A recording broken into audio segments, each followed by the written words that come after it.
talk over to the player. Where's the hallway? I don't know, just go somewhere. Real heroes don't need plans. The writer will save us. Wait, hang on, they crashed? I thought they got away. We never saw them crash. The video just faded to black. And again, how the fuck did they survive a crash in a rocket ship from 50 zillion feet in the air? And not, I remind you, wearing any kind of seat restraint whatsoever. I mean, they're not even injured in any way. It's not so much as a sprained neck. Fuck, they're not even dirty. You know, I could have sworn I was just talking about this. Again? You win and did it again.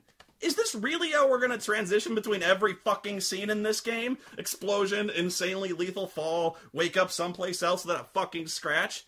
You just can't have this both ways, man. You can't have characters who can karate chop a dump truck in half, but who are also knocked out with a karate chop to the shoulder, but who can also survive a plane crash at Mach fucking 2 without messing their fucking hair up. I should not be taking more realistic damage getting launched in my fucking windshield in Grand Theft Auto! We don't even know where to go. I do. Huh? Eden? The sanctum seat of power. You're serious? Something happens to Eden, it's lights out Cocoon. You want that? Don't worry. I'm after the sanctum. I'm not out to destroy the world. Wasn't it just explained to us that wiping out the sanctum also means wiping out fuck it. And congratulations, everyone, from having watched that one scene alone, you have also watched about 10 hours of the game fly by, because from this point, they just kind of wander around, and every 20 minutes or so, they'll stop and have that exact same conversation, almost word for word, over and over and over again. Really. You gonna complete your focus? Maybe, if I knew what it was. When it comes to Pulse, who could claim to know anything? Are we supposed to...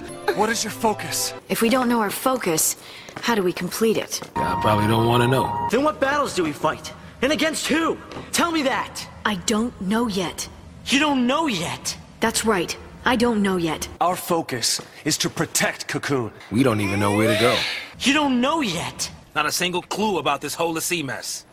He's telling us our focus is to destroy Cocoon, but who knows? I don't know yet. I'd put us on the other side. That's the reason we're l'Cie, to keep Cocoon safe! Even then they couldn't figure out his focus. I don't know my focus. You don't know yet! We lost our past and our focus. So what do we do now? Sarah told us. That means she must have fulfilled her focus. Sarah!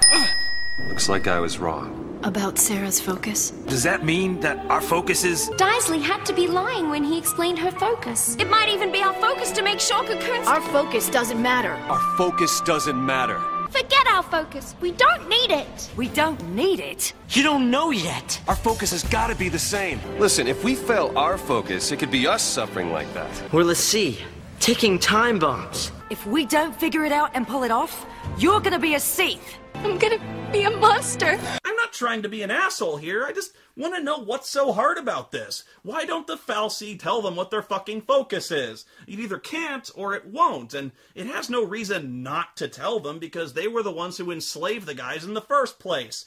So I guess that means the hazy mental image is the best it can do? fal'Cie are an existence beyond human comprehension, possessed of incredible magic power. If they're so powerful and beyond human comprehension, how come one allowed itself to have its ass dragged around and blown up by the sanctum? They're so far beyond human understanding that they can't speak fucking English. They've evolved to gods compared to humanity, but of course they can't pick up a fucking pen now, can they? Fuck you! Alright, men! Run stupidly out in the open instead of shooting them from the safety of cover! Great. A SciComm hit squad. Ready! Aim! Don't fire yet! Wait for it! Whatever you do, don't fire it! Ah, she's got a sword! What do we do? Don't surrender! No retreat, men! We 6 guys will succeed where our dozens of giant mechanized death robots completely failed! At this point, the group gets split into Team Genocide, Lightning and Hope, and Team We Have Absolutely No Plan, Saz and Vanille. Where we headed? Dunno. You don't know? You don't know yet. Saz decides to head for a city called Nautilus for absolutely no reason whatsoever. Their plan is basically, yeah, let's go, why the hell not? You spend 3 entire maps. 3! Literally wandering aimlessly. I'm not fucking with you. That's what it says. That's what it says. Read it. Fucking read it. This entire level is pointless. It contributes nothing to the story. You just run around fucking with fuse boxes to open the next segment. Oh shit. Evil 20-sided dice. Again, in the context of the game world, what in the hell are these things and what possible purpose do they serve? You mean someone just built huge floating bombs inside their industrial plant full of sensitive machinery electronics?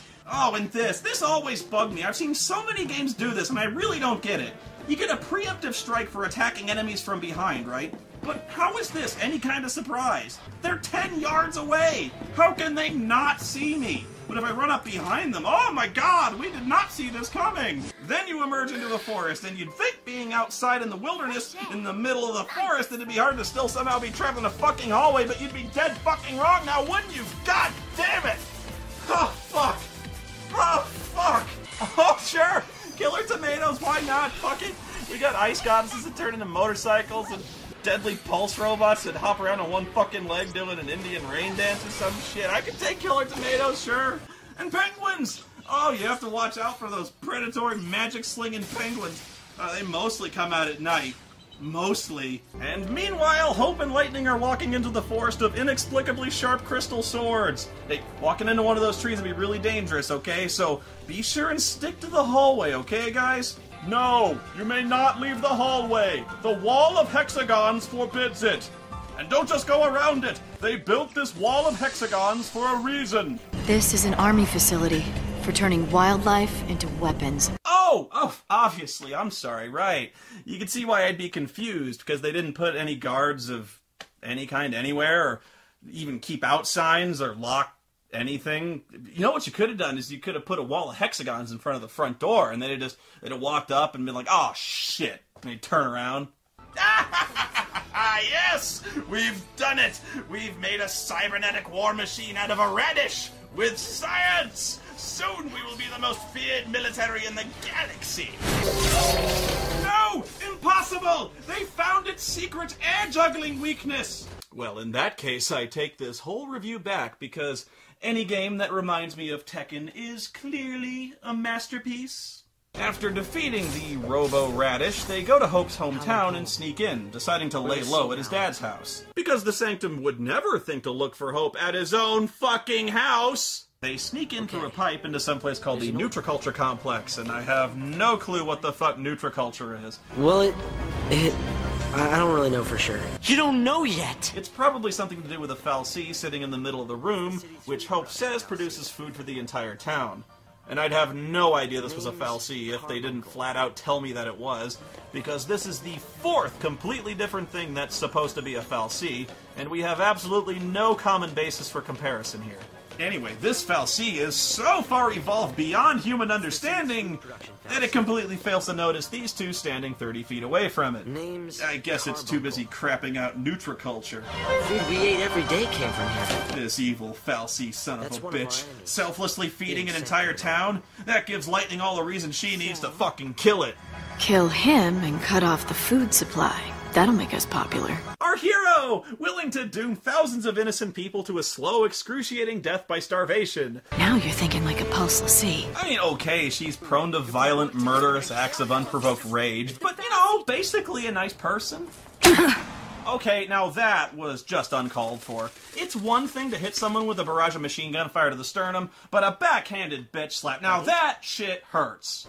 I think people have enough reason to hate us, don't you? I gotta give the kid credit. Hope manages to talk Lightning out of a mass murder spree, but now they have to sneak out of here and somehow avoid detection by the 8-foot-tall, slimy green tomato cyborgs with police lights and sirens on their heads. Well, fucking duh! What would you guard your food supply with, if not a giant sentient cyborg tomato with a police light on its head? You know, I wish we had those now, instead of wasting our time and money on something stupid like cancer research. You know, what do you want? You want a guy with a radio, I suppose. You think we're made of money around here? I suppose you want a guard dog too, right? Actually, that does remind me. Hey, how's my cyborg security system coming along? It'd be going a lot faster if this damned animal would just hold still for 5 seconds! Whatever, long story short, they get caught and surrounded. Now, the soldiers could open fire on them and kill them right now, and it makes sense, especially since these two have murdered dozens of their men. These are Lassie. Show no mercy. But, nah, it's Snow to the rescue on his Shiva cycle. Our heroes climb on board and show us all how noble and kind they are when they spin the cycle around, brutally crushing several people to death beneath their icy wheels, when they could have just as easily run away without killing anyone. This really bothers me. It's a video game, so I guess you're just not supposed to think about it at all. I mean, they're just faceless enemies, right? But just think about who these guys are. They're not really these horrible, villainous people who deserve nothing but death. They're just guys doing their job. In fact, they're doing what they think is right, protecting Cocoon from these demonic Lassie that they have every reason to fear.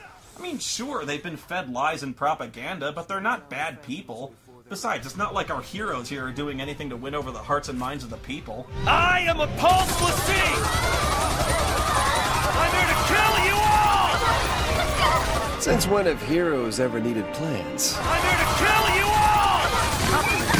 It's actually kind of weird how sympathetic the soldiers are. Even when their commander orders them to open fire regardless of collateral damage, the soldiers strongly object, wanting to protect the innocent people. And here you are butchering them wholesale. I mean, this is brutal. I know they execute Lassie, but hey, they're not total monsters. Really, the soldiers are going out of their way to take you in alive, but no, the heroes have to make it a massacre on live television to bizarrely inappropriate music.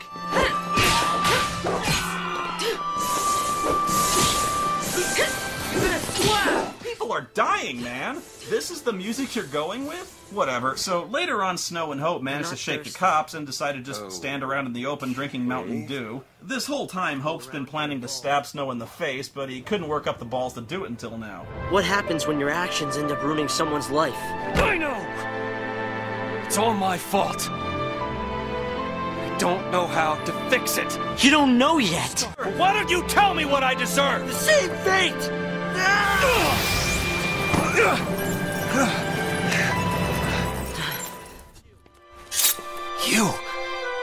You're the one she meant!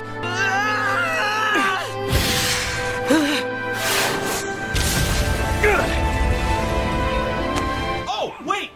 I seen this one? Let me guess. They get blown off a rooftop and they fall 200 feet and then they land head first and then... Oh, come on, you know you want to do it. I want you to do... Come on, do it, you motherfuckers. They walk off without a scratch. Come on, do it! Do it! Do it!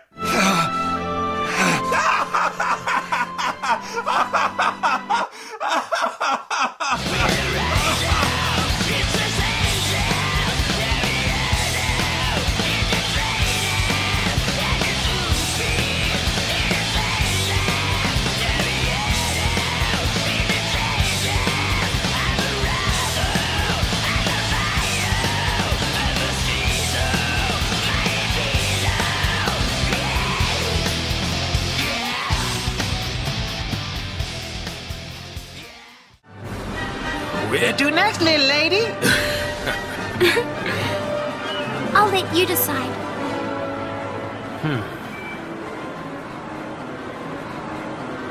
I know. A Nautilus Park day. With Sags.